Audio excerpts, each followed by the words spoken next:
universities and giving the app to users for free it makes sense to me. I don't know if it's the right call, but it makes sense to me. How many universities did you speak to about essentially verifying your problem statement that their marketing's ineffective? We emailed 15 universities around here, and they were interested in our beta version, but they did not have time to meet. So we were hoping to meet with them over the summer, but they did show interest. So I don't know if that answers the question. But. And then also we did speak to, do you want to take that one? Yeah, so we spoke to one of the contacts we spoke to was a Lake Forest contact. We cold called in the very beginning, and we asked her, like, what do you think about the marketing? And that's exactly what she said. She said that she thinks it's ineffective, it's not cost effective, per se.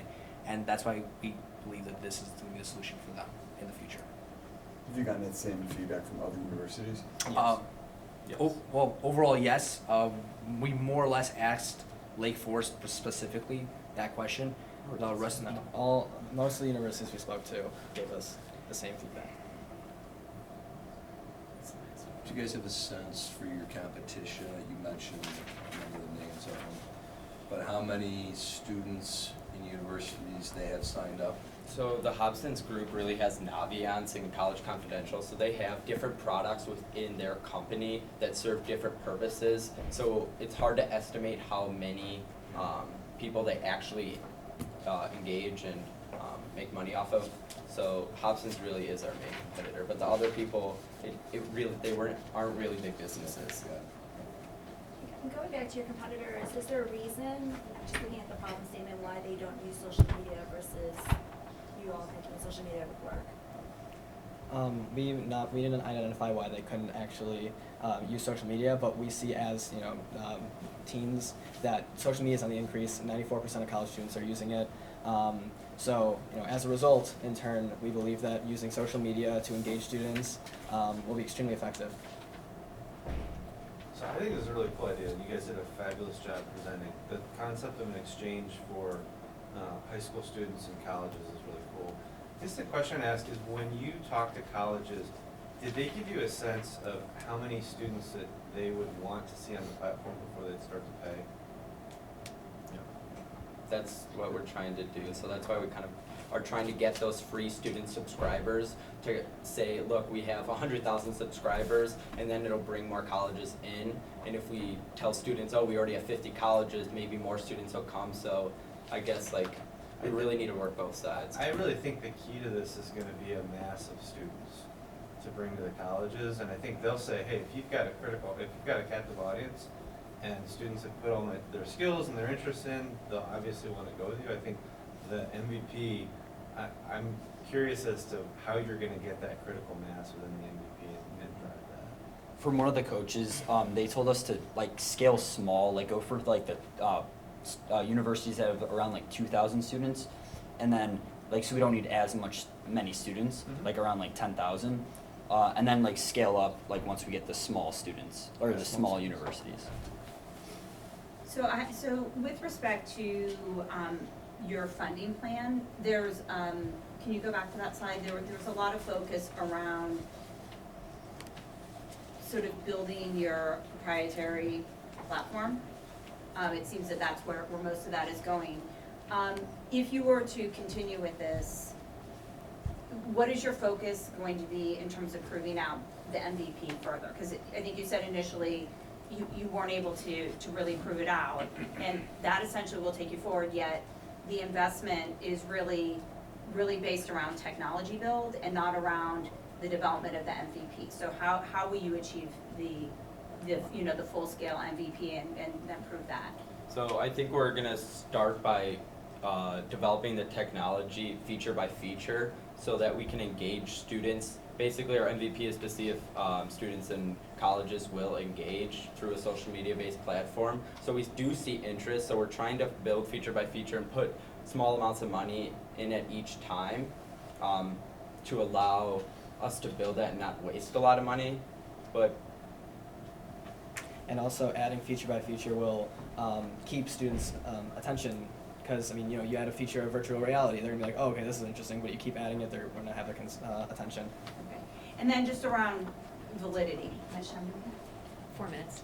Okay, so around validity, so it sounds like timing is really critical in terms of getting in front of the universities, and it sounds like you've thought what kinds of universities you wanna go to next. Can you talk us through it, you know, if you are funded, exactly what those next steps are gonna be the day that June 8th hits and you guys are done with finals? I think we meet with as many colleges as we can, have them sign a non-disclosure because we can't get all the legal stuff going.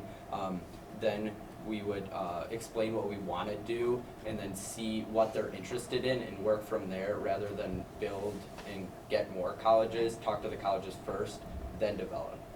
What do you think you learned from that? What would be the goal of those conversations with the colleges? To see really what their problem is and what they need, because obviously they're paying us, so the only way we're making money is if they're interested in the product and they have that problem as well. Do you guys have a theory about the problem that they want you to solve? I want to save money, I think.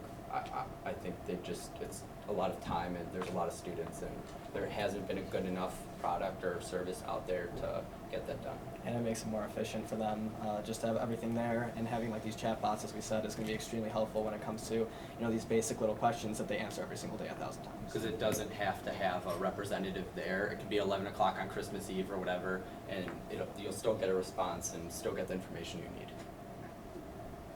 Do you guys think that you are facing a unique challenge in the sort of social media space? Because so much of social media is like viral and like, you know, keeps growing and multiplying. But in this space, you have this target audience, you know, students, right, seniors, maybe juniors, and then there's an event and they go to school and like 95% of them are probably done, they're at school, whatever it is.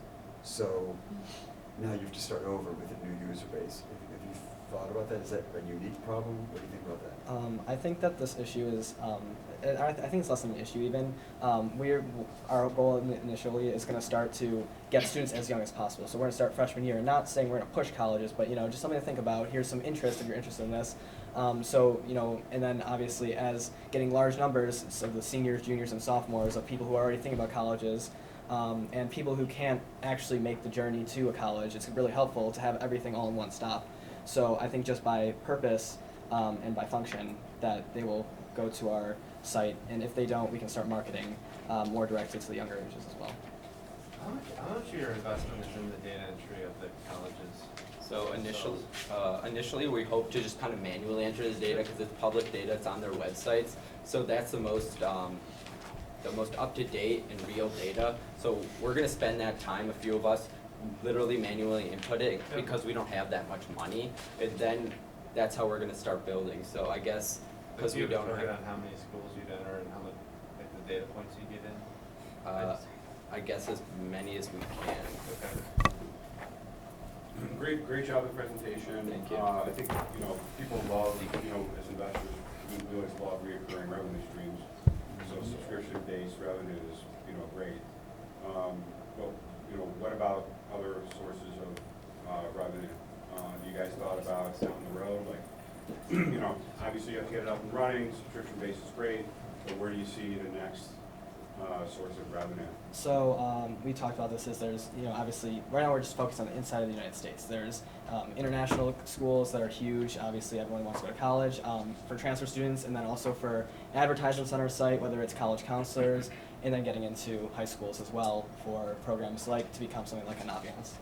So, and getting into high schools will allow us to engage students as young as freshman or 8th grade, depending on which high schools or schools start when, and we'll be able to kind of get that cycle moving, that 4-year cycle moving faster and make more money. So maybe we'd have high schools pay us recurring revenue as well and give them different data and options on our software.